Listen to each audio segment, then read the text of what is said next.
œil de lapin et ballon gomme, change ce verre d'eau en verre de rhum. Oh, bah, c'est pas ce que j'ai demandé, mais c'est très bien aussi. Bonjour à toutes et à tous et bienvenue dans cette nouvelle vidéo. Si vous me connaissez un tout petit peu, vous savez que je suis un immense fan de Harry Potter. Et me regarde pas comme ça, toi aussi t'es pareil que moi. Moi aussi je me refais les films plusieurs fois par an, moi aussi je collectionne un petit peu les goodies en tout genre autour de Harry Potter, et moi aussi je mange régulièrement des dragées surprises de Bertie Crochu. Vomi. Mon préféré. Et à l'approche du film Les Animaux Fantastiques, les Crimes de Grindelwald, j'avais envie de me refaire une petite vidéo sur Harry Potter. Et aujourd'hui, je vous propose de découvrir avec moi les sources d'inspiration de J.K. Rowling pour créer son univers. Du coup, perso, moi je suis prêt, du coup si vous êtes prêts aussi, eh ben on y va. Let's go!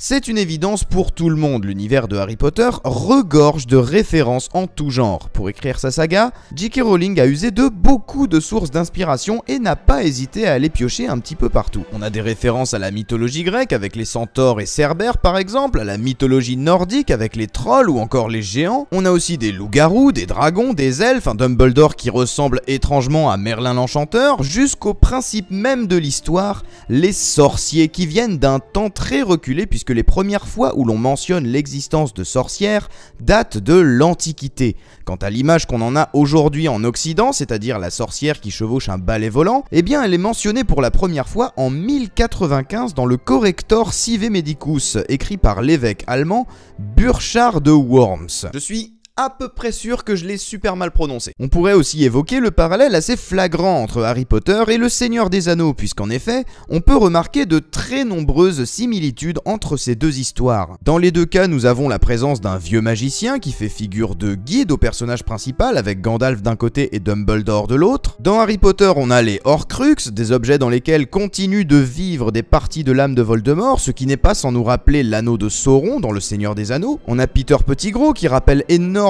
Grima langue de serpent, on a Aragog aussi qui fait penser à Shelob, l'araignée géante du Seigneur des Anneaux, les détraqueurs bien évidemment qui font très largement penser aux Nazgûl, on a dans les deux cas la présence d'une cape qui permet de devenir invisible, Voldemort lui-même ainsi que Sauron sont tous les deux appelés le Seigneur des Ténèbres, et dans une moindre mesure on a Dobby qui peut faire penser à Gollum, enfin bref, vous pouvez vous amuser à en chercher d'autres si vous voulez, il y en a des tonnes et des tonnes, des points communs entre le Seigneur des Anneaux et Harry Potter, et c'est bien normal, puisque J.K. Rowling, comme beaucoup d'autres avant elle, s'est inspirée de l'œuvre de Tolkien pour ses propres romans. Mais tout ça vous le connaissez déjà, je vais pas vous parler dans cette vidéo de trucs que vous avez vu et revu 150 milliards de fois, et ou encore pire que vous avez même constaté par vous-même tellement c'est évident, parce que ça sert à rien. Non, aujourd'hui je vais vous parler de sources d'inspiration beaucoup moins connues mais tout aussi intéressantes. Et la première concerne un personnage qui n'était plus du tout connu avant Harry Potter. Un personnage qui a vraiment existé mais qu'on avait totalement oublié jusqu'à ce que J.K. Rowling l'évoque dans son œuvre. Et ce personnage n'est autre que Nicolas Flamel. Qui est Nicolas Flamel? C'est une des questions majeures autour de laquelle tourne toute l'intrigue du premier livre des aventures de Harry Potter. Et si dans l'univers du jeune sorcier on apprend que Nicolas Flamel est un alchimiste qui a réussi à créer la pierre philosophale, permettant alors de créer l'élixir de longue vie et de changer n'importe quel métal en or, dans la vraie vie on reste toujours avec la même question: qui est Nicolas Flamel? Eh bien pour commencer, pas un alchimiste. Non, en effet, dans la réalité, Nicolas Flamel n'était pas un alchimiste. En réalité, il n'était rien d'autre qu'un homme de la bourgeoisie parisienne qui avait réussi à bien gagner sa vie et à construire sa fortune grâce à de bons placements immobiliers. En gros, le mec, il avait plein d'apparts, il les louait, il est devenu riche comme ça. Mais du coup, pourquoi est-ce que quand on pense à lui, on pense tout de suite alchimiste? Pourquoi c'est la première chose qui nous vient en tête? Eh bien, tout simplement parce que Nicolas Flamel a été victime de ce qu'on appelle dans notre langage d'aujourd'hui des bruits de couloir.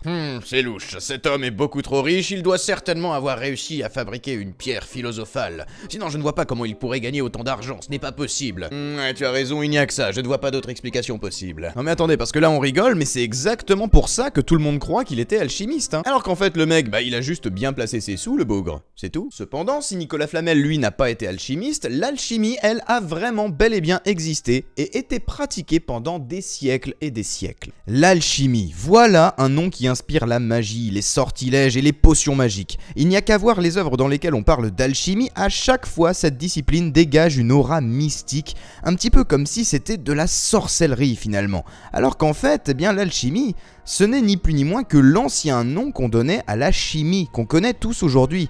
À ceci près que les alchimistes avaient en ce qui les concerne une quête bien précise, la pierre philosophale. Dans Harry Potter, la pierre philosophale apparaît sous la forme d'un petit caillou rouge au pouvoir magique très puissant. Mais encore une fois, dans la réalité, on est très loin de cette interprétation. Effectivement, la pierre philosophale n'a de pierre que le nom finalement. Il ne s'agit pas d'une vraie pierre qu'on pourrait tenir dans nos mains et manipuler à notre guise. En fait, il s'agit même pas d'un objet physique. Au cours de leurs recherches, les alchimistes tentaient effectivement de changer les métaux en or, mais pas seulement.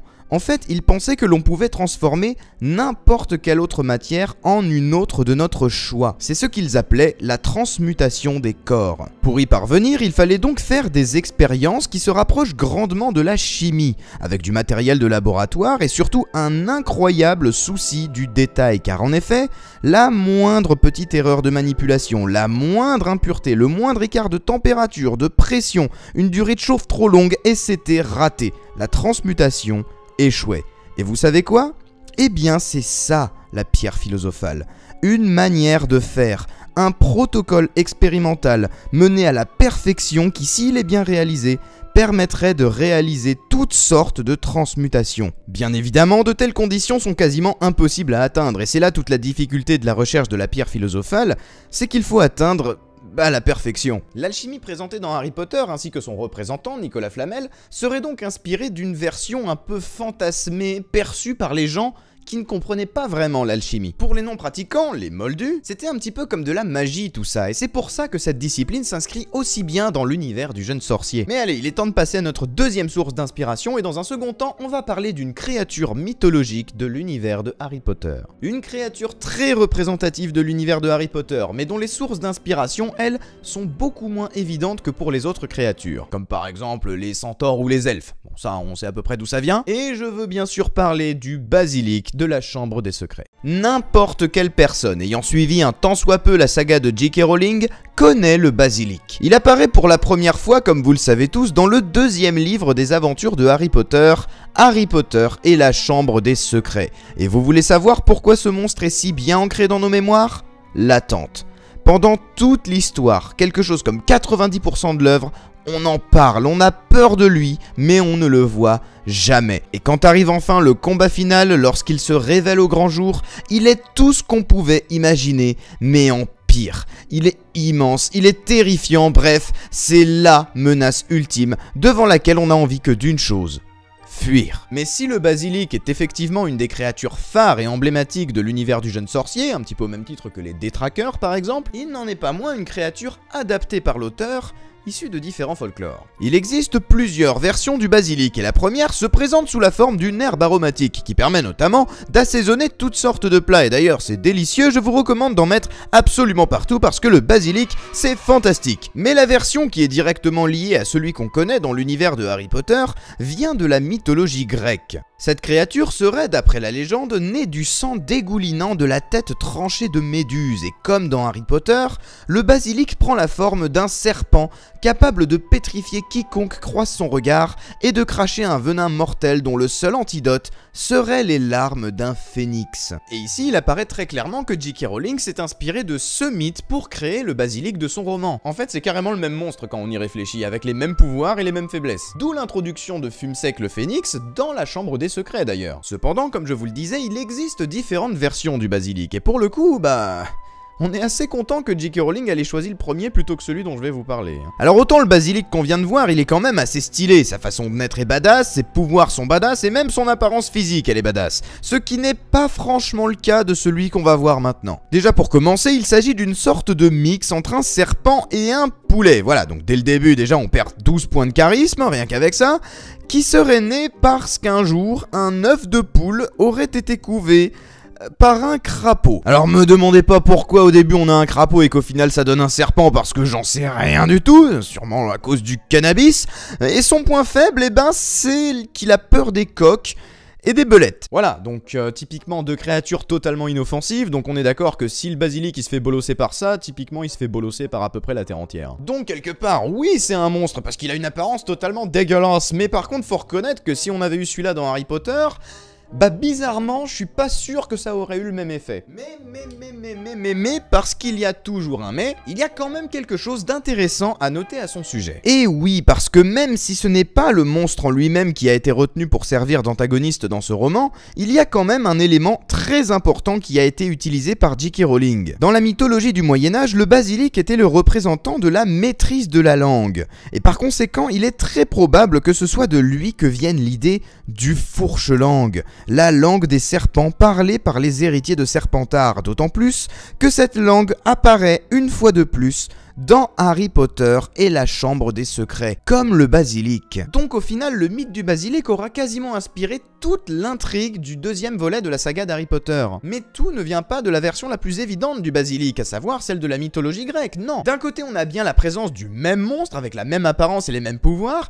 et de l'autre, on a un langage qui est inspiré d'une autre version du basilic encore, à savoir le fourche-langue. Et quelque part, je trouve ça génial parce que ça renforce encore plus le lien qu'il y a entre Harry, Voldemort et le basilic lui-même. Enfin bref, il est temps de passer à notre dernière source d'inspiration pour cette vidéo, et c'est une théorie que je vous propose ici puisque rien n'a été confirmé là-dessus. Mais vous allez voir que c'est très intéressant, et cette théorie c'est une youtubeuse du nom de Doremi qui l'a mise en lumière. Et Doremi c'est qui? Eh bien Doremi, c'est elle. Salut Xio, c'est Doremi, merci de m'avoir invité pour cette vidéo et je te laisse leur expliquer. À vos ordres mon capitaine, je leur explique tout de suite. En fait, d'après Doremi, Harry Potter serait largement inspiré d'une autre œuvre de la littérature. Cette histoire parle d'une jeune sorcière qui se rend dans une école de magie afin d'y apprendre la sorcellerie. Et cette jeune sorcière s'appelle Amandine Malabule. Alors personnellement, je ne connais pas du tout Amandine Malabule, tout ce que j'en sais, c'est Doremi qui me l'a appris et je vous invite d'ailleurs à aller voir sa propre vidéo si vous voulez en savoir plus. Mais en gros, Amandine Malabule sorcière maladroite est une série de romans qui a vu le jour en 1974 avant d'être portée à l'écran sous forme de téléfilm en 1986 puis en série télévisée en 1998. Et alors pourquoi je vous donne autant de dates? Eh bien parce que c'est en 1990 que naît dans l'esprit de J.K. Rowling l'idée de créer Harry Potter, soit bien après la naissance de Amandine Malabule, et vous allez voir qu'il y a énormément de points communs assez troublant entre les deux histoires. Tout d'abord, je vous l'ai déjà dit, mais Amandine est une jeune fille qui va intégrer une école de sorcellerie qui prend la forme d'un château, et déjà, c'est très difficile de ne pas faire le rapprochement avec Poudlard. Mais attendez, parce que c'est loin d'être fini. En plus de ça, l'école d'Amandine est entourée d'une forêt enchantée dans laquelle il est strictement interdit de se rendre, exactement comme la fameuse forêt interdite de Poudlard, et aux alentours de ce château, on peut également trouver un village, ce qui n'est pas sans rappeler la petite bourgade de Préolard. Donc vous voyez déjà, on peut constater que c'est toute la construction de l'école en elle-même qui est la même dans les deux cas, et il est très difficile de se dire que J.K. Rowling ne s'en est pas inspiré pour créer Poudlard. Mais voyons ce qu'on peut trouver d'autre. Côté scénario, dans Harry Potter, Drago Malfoy est l'ennemi juré du héros. C'est un peu la figure du caïd de la cour de récré qu'on retrouve un petit peu dans plus ou moins toutes les histoires qui se passent dans une école. Et bien dans Amandine Malabule, on a aussi la présence d'un tel personnage, sauf qu'en plus, l'ennemi juré d'Amandine se trouve être une jeune fille blonde aux yeux bleus dont les parents sont de riches sorciers, ce qui nous rappelle énormément Drago, d'autant plus que dans les deux cas, ce personnage est le chouchou du professeur de potions. C'est quand même un détail vachement précis, surtout que dans Amandine Malabule, le professeur de potions, tant qu'à faire, déteste notre héroïne, au même titre que Rogue semble détester Harry. Puis tant qu'on est dans les personnages, on peut également parler de Gilderoy Lockhart, qui ressemble énormément à un des professeurs d'Amandine Malabule, charismatique, ayant du succès auprès des jeunes sorcières et tout le tralala, et qui se révélera être en réalité un imposteur. Et enfin, pour terminer avec cette comparaison, l'école de sorciers dans Amandine Malabule a été fondée par une sorcière du nom de Hermione Cackle. Et là on pense bien évidemment tout de suite à Hermione Granger.